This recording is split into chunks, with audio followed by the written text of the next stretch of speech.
দুই দুষ্কৃতী দলের গন্ডগোলের মাঝে পড়ে গুলিবিদ্ধ হলেন এক টোটো চালক। বর্তমানে ওই টোটো চালক বুকে গুলিবিদ্ধ আশঙ্কাজনক অবস্থায় চিকিৎসাধীন মালদার এক বেসরকারি নার্সিংহোমে। রবিবার রাতে ঘটনাটি ঘটেছে মালদার কালিয়াচক থানার মজমপুর এলাকায়। জানা গেছে রবিবার রাত 9টা নাগাদ মজমপুর এলাকায় দুই দুষ্কৃতী দলের মধ্যে গন্ডগোল চলছিল। ওই সময় কালিয়াচকের চরি অনন্তপুর পীরপাড়া এলাকার আমির শেখ নামে এক টোটো চালক গোলাপগঞ্জ থেকে টোটোতে আমের ক্যারেট বোঝাই করে অন্যত্র নিয়ে যাচ্ছিলেন। কিন্তু মজমপুরে আসতেই গন্ডগোলে লিপ্ত দুষ্কৃতীদের মধ্যে আচমকা গুলি চলে বলে খবর। সেই গুলি টোটোর কাঁচ ভেদ করে টোটো চালকের বুকে লাগে। ঘটনার পরপরই গুলিবিদ্ধ টোটো চালককে প্রথমে শিলামপুর গ্রামীণ হাসপাতালে নিয়ে যাওয়া হয়। সেখান থেকে পরিবারবর্গ তাকে মালদার এক বেসরকারি নার্সিংহোমে নিয়ে যান।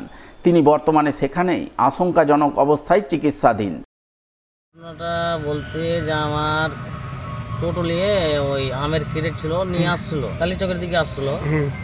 রাস্তার কোথাও ওই মজমপুর অনেক কিছু ঝামেলা হয়। ও সাধারণভাবে আসছিল, ওকে এখানে কিন্তু কাঁচ ফুটো করে এখানে গুলি লেগে যায়।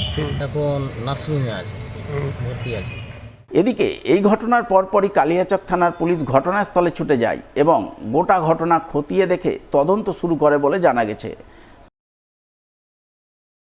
আমের পেটির আড়ালে বিহারে মদ পাচারের চেষ্টা ব্যর্থ করল Malda GRP. Malda town station থেকে কয়েক হাজার টাকার বিদেশি মদসহ পাকড়াও করল এক পাচারকারীকে। এই প্রসঙ্গে মালদা টাউন স্টেশনের জিআরপির আইসি প্রশান্ত রায় জানিয়েছেন, রবিবার তারা বিশেষ সূত্রে খবর পান ফরাক্কা এক্সপ্রেসে করে আমের পেটির আড়ালে মদ পাচারের চেষ্টা হচ্ছে। সেই মতো তারা মালদা টাউন স্টেশনে কড়া নজরদারি শুরু করেন। সেই নজরদারিতে ধরা পড়ে এক পাচারকারী।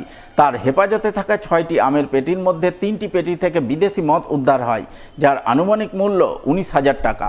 এই ঘটনায় তারা প্রাথমিক জিজ্ঞাসাবাদ করে জানতে পেরেছেন, বিহারে মদ নিষিদ্ধ থাকায় ধৃত পাচারকারী মালদা থেকে বিহারে মদ পাচারের ছক কষেছিল। তাই সে আমের পেটির মধ্যে কয়েক হাজার টাকার মদ লুকিয়ে মালদা টাউন স্টেশনে এসেছিল।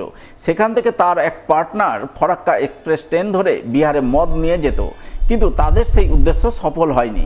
তার আগেই আমের পেটির আড়ালে মদ নিয়ে আসা পাচারকারী জিআরপির হাতে ধরা পড়ে।